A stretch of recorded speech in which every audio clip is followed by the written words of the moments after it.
Hi students, I am Dr. Saroj Bugalia and my today's topic is pearl culture या हम जिसको कहते हैं मुक्ता संवर्धन। मुक्ता यानी हम अपनी भाषा में जिसको मोती कहते हैं। मोती हम सबको प्रिय होता है क्योंकि आभूषण के रूप में भी मोती काम में लिया जाता है। सफ़ेद चमकीला जो एक गोलाकार संरचना होती है,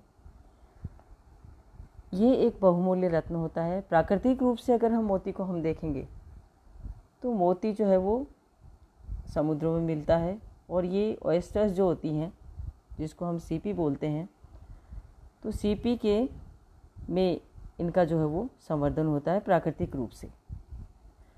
कोई आउटर पार्टिकल जब ऑयस्टर्स के आउटर शेल और मेंटल के बीच में, क्लेम जिसको बोला जाता है, मेंटल के बीच में जो आउटर पार्टिकल आता है तो उस पार्टिकल के ऊपर इनकी लेस का डिपोजिशन शुरू हो जाता है और धीरे धीरे करके ये गोलाकार संरचना बन जाती है और उसे जो हम नेचुरल पर्ल या मोती कहते हैं। लेकिन इसको बनने में बहुत से साल लगते हैं और इसकी उपयोगिता को देखते हुए इसका आर्टिफिशियल कल्चर या कृत्रिम संवर्धन का किया जाता है।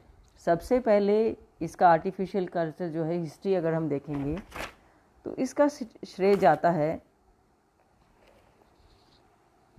कोकिची मिकीमोटो को। इनका आर्टिफिशियल कल्चर का जनक माना जाता है। टोक्यो में एक प्रदर्शनी में इनके बने उत्पादों को देखकर इनके मस्तिष्क ने उद्योग लगाना की एक कोशिश की और ये उसमें सफल हुए। पर्ल कल्चर का अगर आप स्टेप्स देखेंगे, किस किस विधि से गुजर के हम मुक्ता संवर्धन करते हैं, तो उसमें सबसे पहला आता है कलेक्शन ऑफ ऑयस्टर्स या जिसको कहा जाता है सीपियों का संग्रह।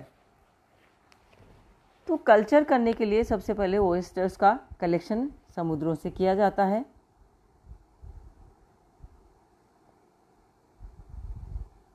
पहला चरण है ये इसका, जिसमें समुद्र से मुक्ता सीपियों को एकत्र किया जाता है और ये काम जो है वो ट्रेंड जो होते गोताखोर उनके द्वारा करवाया जाता है अथवा विशेष रूप से निर्माणित लोहे के तारों के पिंजरों को, जिनका साइज जो होता है 54 इंटू 20 सेंटीमीटर होता है, में सीमेंट कंक्रीट भर के समुद्र में लटका दिया जाता है और इस प्रकार से प्राप्त सीपी को लोहे के जालीदार पिंजरों में बंद कर 10 से 20 दिन तक लटका कर रखा जाता है और इससे जो ऑयस्टर्स के अंडों से भी ऑयस्टर्स की प्राप्ति की जाती है। दूसरा इसका हम देखेंगे तो दूसरा इसका चरण आता है इंसर्शन ऑफ न्यूक्लियस या नाभिक का अंतर्निवेश।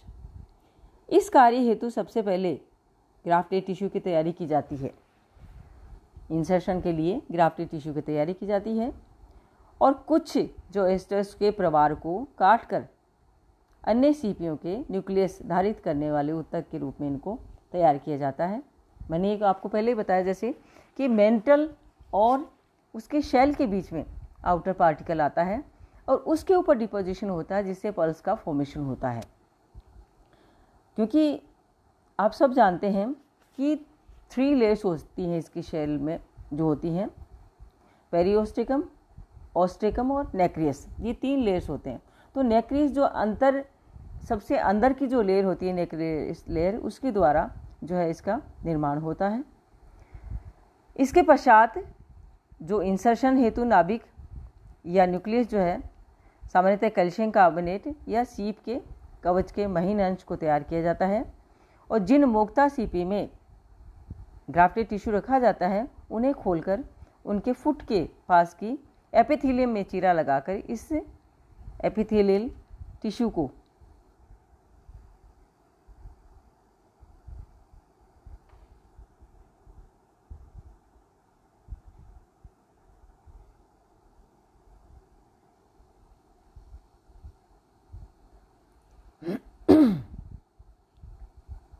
उसके कलम के में रखकर इसकी नाभिक में रख दिया जाता है। यानी कहने का मतलब है कि उसका जो मेंटल होता है उसमें चीरा लगा के इसको उसमें रख दिया जाता है।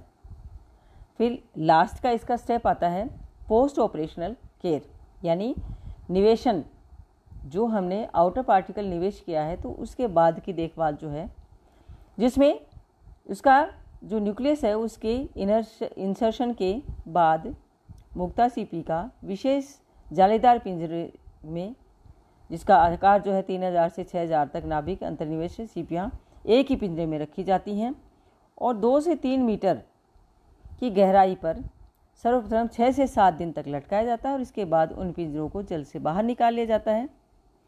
मृतवा अथवा अस्वस्थ सीपियाँ जो होती हैं उनको 3 से 6 वर्षों तक पुनः समुद्र में लटका दिया जाता है और इसके बाद इन सीपी में मोती की प्राप्ति हो जाती है। तो इस तरह से आप देखेंगे कि इसमें सीधा सा और एक जो है सीधा सा जो स्टेप है, आप सीधा सा याद करेंगे कि जो ऑयस्टर्स हम कलेक्ट करते हैं उनके अंदर आउटर पार्टिकल इंजेक्ट करवा दिया जाता है और ये है कि जितना बड़ा पार्टिकल इंजेक्ट करवाते हैं उतना ही जल्दी जो है वो पर्ल्स प्राप्त होते हैं। तो इस तरह से हम देखते हैं कि आर्टिफिशियली या कृत्रिम रूप से पर्ल्स का जो है वो कल्चर किया जाता है।